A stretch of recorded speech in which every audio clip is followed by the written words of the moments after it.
Okay, YouTubers, this is the first edition of the first 45 RPM record player that was made available to the public. This one was made in 1949, and the sales began on April 1st of 1949. This one I have converted to battery operation, of course. Not permanently, for you who are gasping right now, but I like battery operated stuff. What this thing, the hallmark of this thing was how fast it changed records.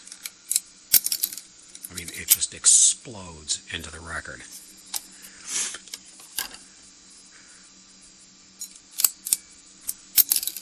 I mean, that's how fast it happens. Let's look at it in slow motion. Let's take the power off. Now, when the arm gets to the end of the record, okay, we're going to get it to where it enters the cycle. Come on. Oh, you got to get to the trip area. Okay, that's where it starts.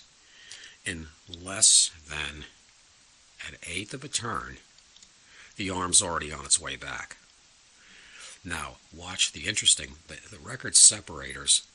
The shelf starts coming out to hold up. See it coming out of here? This is the turning separators, not the ones we're familiar with that push in and out. The separator turns to keep the stack up while it drops. The bottom shelf pulls in to drop the next record to be played. There you go. The shelf comes out all the way. The arm is over out of the way where it drops the record. Then comes back in and down. One turn of the turntable is all it takes to make the entire cycle. How that happens is right here. This is the second edition of the record changer. There's a few differences. What they did in the second edition is they put this piston here to guide the tone arm down so that it didn't drop so fast that it would bounce off the record. But what happens, why it's so fast, on the bottom of the turntable is a cam, permanently a part of the turntable, and it doesn't move. This post here is what sits in this rail here, and as the turntable turns, it forces this up, out, and back, and that's how the whole thing works. Needless to say, the drive wheel has to be in perfect condition because these tend to stall. The other thing that happens with these is the record separators tend to jam into the center hole instead of right above the center hole, and they get jammed. But if you use good center hole records, you have no problem with it. Now, interesting fact of this changer, despite being in 1949, came out of this 1952 Emerson. And that is pretty amazing. But when you think about it, not so amazing.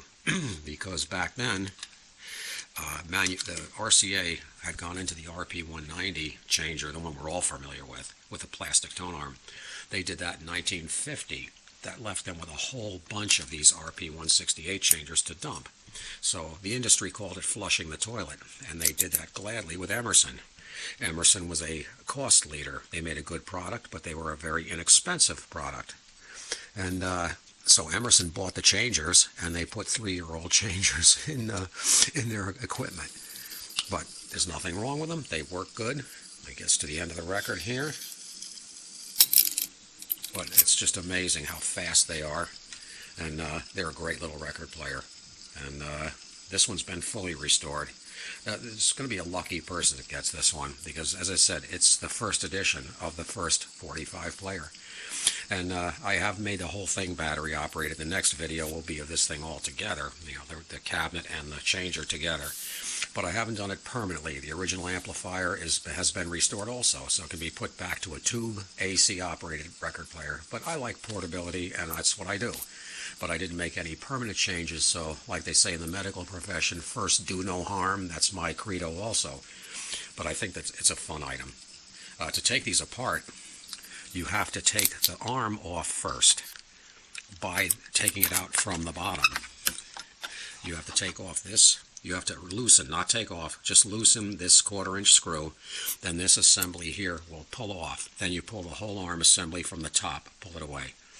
Then you got to take this, well, after you get it apart, taking this star wheel off. This being the first edition, it uses sunken cross screws. They look like Phillips head, but they're not.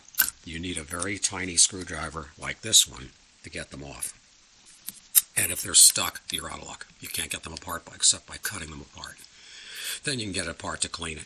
And usually cleaning is all you have to do to these. Replace the drywall wheel and clean them. Oil them, and then they're set to go. Take pictures of everything before you take it apart, because you will forget how it went back together again. Trust me, I know. To keep them standing up, this is what I do.